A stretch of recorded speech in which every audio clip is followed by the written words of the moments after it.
La mestra ens va dir... Voleu participar als Premis de Sant Bori? Què hem de fer? Molt senzill, en valencià. Clar que sí! Escriure una història o un gran conte inventat. Els infants que no escriuen també poden dibuixar. Recordeu que estos premis són per a participar.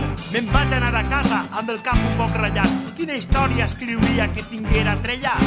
De faves, Fantasmes? bruixes, Gegants, monstres, princeses, Boscos? elefants. Temps era temps. Hi havia en primavera.